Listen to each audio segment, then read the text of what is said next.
Can I talk about battery consumption of a 12-volt refrigerator in your RV? Sure can, and I'll try and make it as simple as possible. So like I said before, every electronic device in your RV is going to have a product tag. This product says rated current is 11 amps. Now we should really be using watt hours, but to simplify things, we're going to use amp hours. So we know the consumption of this refrigerator is 11 amps. The most common battery you're going to find in an RV, a Group 27 lead acid battery, has the average capacity of about 90 amp hours. So what you'll do is take that 90 amp hour capacity your battery has, divide that by 11, which gives you about 8.18 hours of battery. But let's take a step back and look at this chart here, and you'll see at 50% we're resting just at about 12 volts. As soon as we get to 40%, we're at 11.95 volts. Most of those 12-volt refrigerators are going to stop operating once they fall below 12 volts.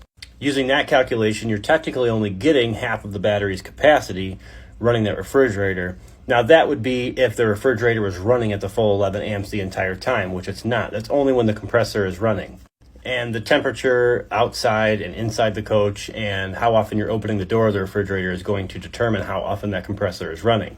So in a sense, running off-grid, the 12-volt refrigerators aren't all that efficient when using the factory battery setup. If you just have a Group 27 lead-acid battery, which is what comes with most coaches from dealerships, you're not going to get very much.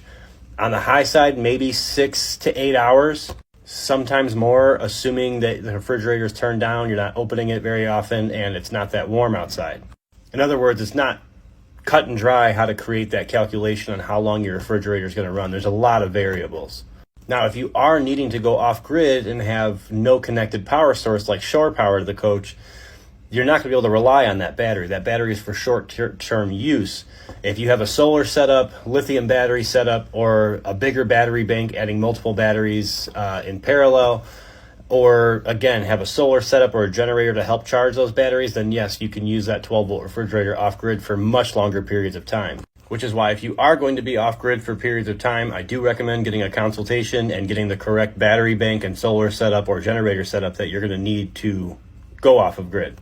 Because also keep in mind, if you're off-grid without a charging source and you fall below this 50% threshold and you're below 12 volts, you likely won't be able to retract your leveling system, and you also won't be able to retract your slide rooms. You're going to pretty much be stuck until you get that battery back above 12 volts. Now, in this range, 40% and below, where you're, 10, 11 volts, your water pump and lights and things will still work just fine. They may be a little dimmer and slower, but they'll work.